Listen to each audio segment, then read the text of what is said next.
प्रेरितों के काम, बस एक दो आयतें और देखेंगे, उसके बाद आज का वचन पूरा आ जाएगा। प्रेरितों का काम, उसका 7 अध्याय, उसकी 50 और 51 आयत, 50 और 51 दोनों पढ़े।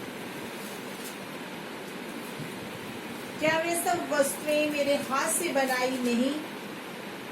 हे हठीले और मन और कान के खतना रहित लोगों, तुम सदा पवित्र आत्मा का विरोध करते हो। तुम सदा पवित्र आत्मा का विरोध करते हो, जैसे तुम्हारे बाप दादे करते थे। जैसे तुम्हारे बाप दादा करते हैं। ईशाया 9 के अभी हमने पढ़ी है उसमें कि वो पुराने उस समय से वो पवित्र आत्मा का विरुद्ध उसे शोकित करते थे, पवित्र आत्मा को। यहाँ पे प्रभु का दास ये बता रहा है, तुम सदा पवित्र आत्मा का सामना करते हो, और जैसे तुम्हारे बाप दादा करते थे वैसे ही तुम भी करते हो।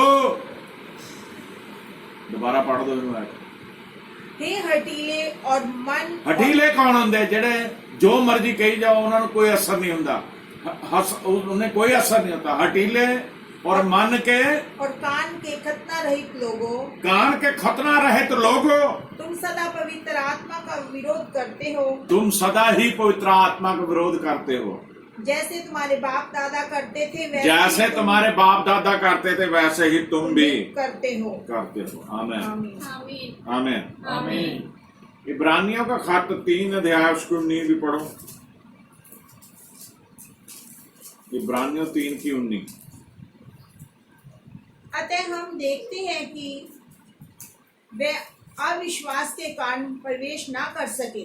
हाँ, सो हम देखते हैं कि वे अविश्वास के कारण प्रवेश ना कर सके। अविश्वासी मनुष्य के जो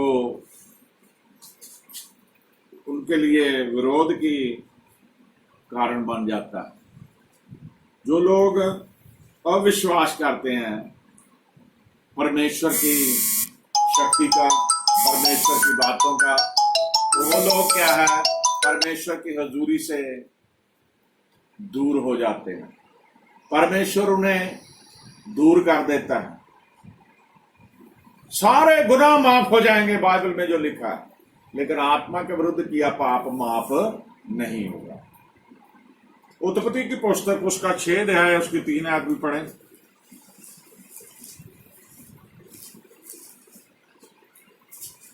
तब यहोवा ने कहा, मेरा आत्मा मनुष्य से सदा लोभ विवाद करता ना रहेगा। हाँ, मेरा आत्मा मनुष्य से सदा लोभ विवाद करता ना रहेगा, क्योंकि मनुष्य भी शरीर ही है। मनुष्य शरीर ही है।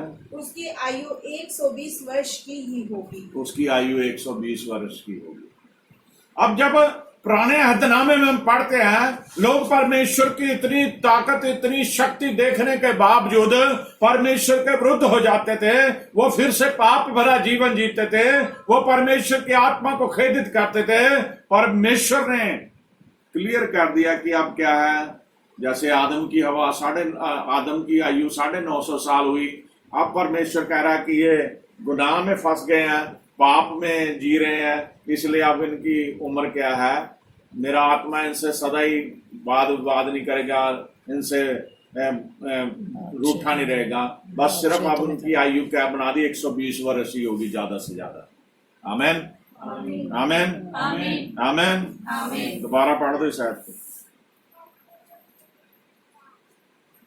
तब यहोवा ने कहा, मेरी आत्मा मनुष्य से सदा लोभ विवाद ना यहोवा ने कहा कि मेरा आत्मा मनुष्य से सदा लोभ विवाद करता ना रहेगा, क्योंकि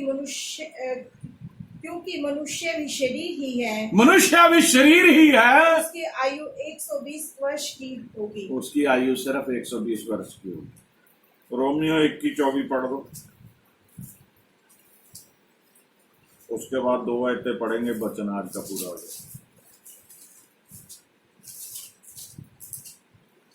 रोमियो 1 की 24।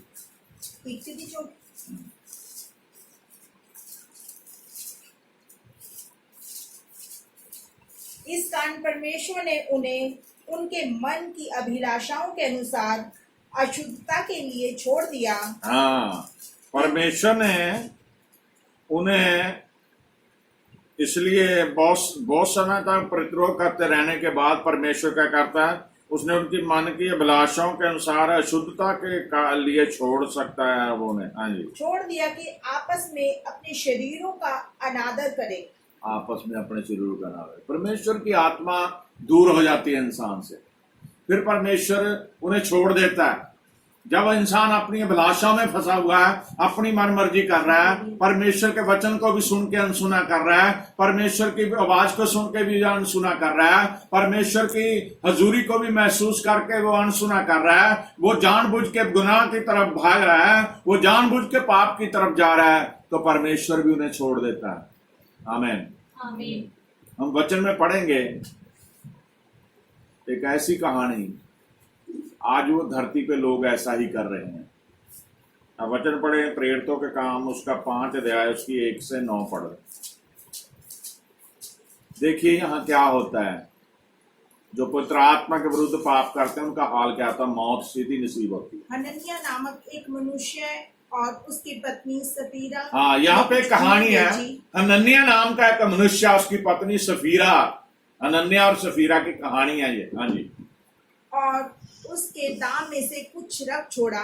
उन्होंने एक भूमि का टुकड़ा बेचा, उसके दाम में से कुछ रख लिया। पहले तो परमेश्वर के घर के, परमेश्वर के सामने मान लिया, परमेश्वर के दासों के सामने मान लिया, परमेश्वर के आगे कह दिया कि हम जो भी ये भूमि का टुकड़ा हमारा बिकेगा हम इतना परमेश्वर को देंगे। लेकिन बाद में बेईमानी आ गई, उसमें से रख लिया। हाँ, फिर क्या हुआ? हाँ जी। और ये बात उसकी पत्नी भी जानती थी। ये बात उसकी पत्नी भी जानती थी। आदमी ने गुनाह किया, उसकी पत्नी को पता था। पत्नी गुनाह करती है, आदमी को पता होता है। हाँ जी। और उसका एक भाग लाकर प्रेरितों के पांव में, लेकिन वो जो भी उन्होंने बेचा था उसका एक भाग लाकर उन्होंने प्रेरितों के आगे रख दिया। पतरस ने कहा, हे हनन्याह, वहां पे पतरस बोलता है, पतरस ने कहा, हे हनन्याह, शैतान ने तेरे मन में ये बात क्यों डाली? शैतान ने तेरे मन में ये बात क्यों डाली कि तू पवित्र आत्मा से झूठ बोले। हालेलुया। पवित्र आत्मा के विरुद्ध झूठ उन्होंने बोला। उन्होंने सोचा परमेश्वर के दासों को कुछ नहीं पता चलेगा। उन्होंने माना कुछ था देने के लिए, लेकिन उसमें से कुछ रख के हनन्याह क्या है, कुछ हिस्सा ले जाकर रख दिया, बाकी घर पे अपने छुपा लिया, जा बेईमान हो गया, उसका मन बदल गया। और क्या कर दिया परमेश्वर के दास ने, पतरस ने उसे कहा कि तेरे मन में तुझे पवित्र आत्मा के विरुद्ध तूने पाप किया। हाँ जी। और भूमि के दाम में से कुछ रख छोड़ा। भूमि के दाम में से कुछ रख छोड़ा। जब तक वह तेरे पास रही क्या वह तेरी ना अब थी? पतरस उसे पूछ रहा है कि जब तक वो तेरे पास रही तेरी नहीं थी? क्या जब वह बिक गई तो क्या तेरे वश में ना थी? जब बिक गई तब तेरे वश में नहीं थी? तूने ये बात अपने मन में क्यों विचारी? तूने अपने मन में ये बात क्यों विचारी? तू मनुष्यों से नहीं परंतु परमेश्वर से झूठ बोला है। तूने मनुष्यों से नहीं बल्कि परमेश्वर से झूठ बोला है। आज जो इंसान परमेश्वर से वादा कर लेते हैं कि मैं परमेश्वर तेरे घर के लिए, तेरे लिए ये करूंगा, परमेश्वर मैं तेरे लिए ऐसा करूंगा, और फिर बेईमान हो जाते जब परमेश्वर उनकी इच्छा पूरी कर देता है, तो फिर हनन्याह सफीरा की कहानी को याद करे रखे हैं। तो परमेश्वर के प्रेरित ने, पतरस ने उसे कहा कि तूने ये क्यों अपने दिल, जब तेरी भूमि तेरे पास थी कि तेरी नहीं थी, तूने उसे बेच दिया कि तेरे पास पैसा नहीं आया, फिर तूने परमेश्वर के साथ ऐसा क्यों करा? हाँ जी। ये बातें सुनते ही हनन्याह गिर पड़ा और ये प्राण बात सुनते छोड़ हैं दिए। वो हनन्याह गिर पड़ा और प्राण छोड़ दिया, उसके मर गया उसी समय। हाँ और जी। सब सुनने वालों पर बड़ा भय छा जो गया। वहां थे उनके सुनने वालों पे भय छा गया। फिर जवानों ने उठाकर उसकी अर्थी बनाई और बाहर ले जाकर गाड़ दिया। गुलाम जवानों ने उठाया, उसकी अर्थी बनाई, उसे जाके धरती में गाड़ दिया। आगे लगभग 3 घंटे बाद उसकी पत्नी जो कुछ उसे मरे हुए 3 घंटे हो गए, उसकी पत्नी जो सफीरा जिसका नाम था वो प्रेरितों के पास आई। जो कुछ हुआ था ना जानकर भीतर आई। तब जो कुछ हुआ था उसे नहीं पता, भीतर आई। तब पतरस ने उससे कहा, मुझे बता क्या तुमने वह भूमि इतने ही में बेची थी? पतरस कह रहा है जो ये हिस्सा पड़ा है, क्या ये भूमि तुमने इतने में ही बेची थी? उसने कहा, हाँ इतने ही में। वो औरत अपने पति के साथ मिल गई थी, पाप में साझेदार हो गए थे। उसने कहा हाँ इतनी ही। पतरस ने उससे कहा, ये क्या बात है पतरस कहता है ये क्या बात है कि तुम दोनों ने प्रभु के आत्मा की परीक्षा के लिए तुम दोनों ने प्रभु की आत्मा की परीक्षा के लिए एका किया। एका कर लिया है। जब कोई गुनाह करता है तो एका कर लिया, पति पत्नी ने एका कर लिया। देख तेरे पति के गाड़ने वाले द्वार ही पर खड़े हैं देख तेरे पति के गाड़ने वाले द्वार पर ही खड़े हैं, और तुझे भी बाहर ले जाएंगे। तुझे भी बाहर ले जाए। तब वे तुरंत उसके पांव पर गिर पड़ी और प्राण छोड़ दिए। उसी समय उसके पांव पे गिर पड़ी, प्राण छोड़ दिए। और जवानों ने भीतर आकर उसे मरा पाया और बाहर ले जाकर उसके पति के पास गाड़ दिया। आमीन। क्या हुआ देख लो, पवित्र आत्मा के विरुद्ध पाप करने का नतीजा क्या हुआ? मौत। लालच पैसे का, लालच दुनियावी बातों का। जो परमेश्वर का है, परमेश्वर को देने के लिए जब आपने वायदा कर लिया तो परमेश्वर का वो बनता है, परमेश्वर को देना ही पड़ेगा। अगर हम उसके लिए लालच करते हैं, उसके देने में बेईमानी करते हैं, तो हनन्याह सप्फीरा की ये कहानी इसलिए बाइबल में हम इसे पढ़ते हैं कि किस तरीके से उसे तुरंत मौत नसीब हुई दोनों को। लास्ट में हम देखेंगे एक ऐसी ही